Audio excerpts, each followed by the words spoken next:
In order to improve your game, you must study the end game before everything else. These are not my words, but by Jose Raul Capablanca, who was the world chess champion from 1921 to 1927. We know in our life the end game in which there is no doubt is death, which I've talked about in my previous video. In order to improve our game in life, we have to study the end game. A man once asked the Prophet Muhammad, peace be upon him, when is the hour? And by the hour, the man was meaning the day of judgment. He wanted to know, when is the end? In response to this question, the Prophet Muhammad, peace be upon him, asked, what have you prepared for it? I mean, we live in a world now which constantly occupies us with stressors and anxiety related to our jobs, our clients, our bosses at work. Keeps us anxious and stressed about losing our source of livelihood because there might be an impending cut that might impact us. We are so occupied at the bottom of the pyramid of what we call the Maslow's hierarchy, we barely are able to even think about our preparation for the end game.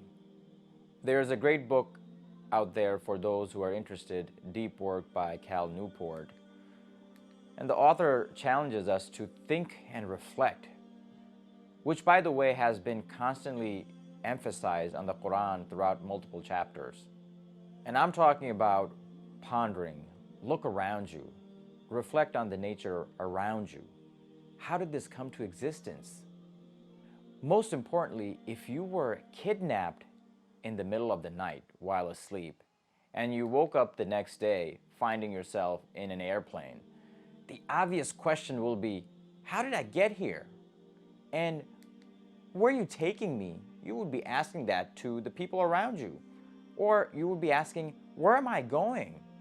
In the midst of our daily worldly stressors, we barely get time to reflect on this. Ponder the end game. How did I get to this world? I mean, yes, of course, my mother gave birth to me, but what a miraculous creation am I? When I accompanied my wife to her ultrasound, when we found out that my wife was expecting our first child, at the ultrasound appointment, as I recall seeing a tiny flicker on the screen, the size of a small dot flickering. The ultrasound person pointed out that that tiny flickering dot is my baby's heart. And that was a moment of belief for me. That tiny flickering dot transformed into a complex and intelligent creation in form of a human being, and in my case, my daughter. A human body that is home to blood vessels estimated to be 60,000 miles long, that can circulate the earth more than twice. How can such mind-boggling long vessels be housed inside us tiny human beings? Who can possibly create such a complex creation?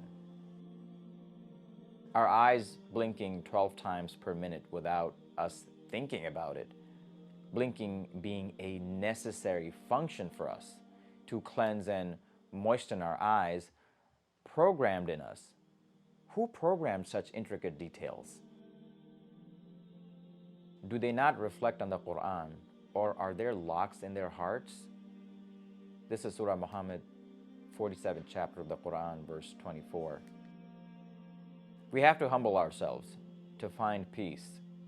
So many of us are struggling with anxiety, grief, loss, fear, or sadness. We want it to be sunny with blue skies, yet cannot control the weather when it rains. We wanted the world to go on with no illness, yet when struck by virus, we don't always have the perfect plan to eliminate it.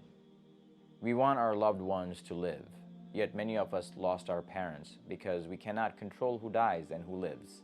Let's reflect the end game, ponder, contemplate the nature around us, and let's honestly do this with no internal bias, with no internal agenda or worldly motivation to gain power or fame over others.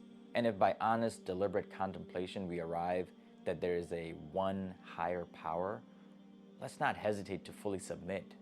O you who believe, enter into submission to God wholeheartedly. That is Surah Baqarah, 2nd chapter of the Quran, verse 208.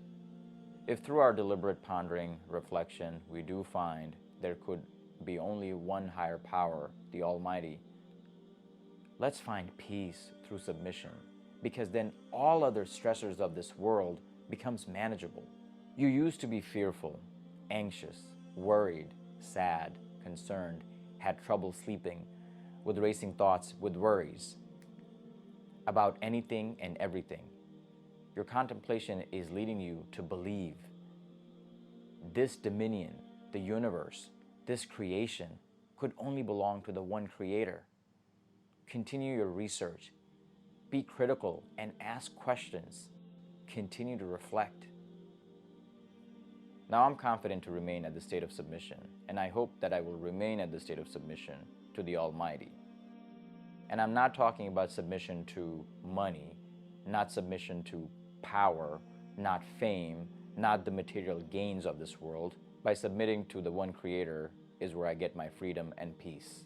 So you can relax because you realize that you're in good hands. You will be okay. You're under care of the divine. Be easy on yourself. Be kind to yourself.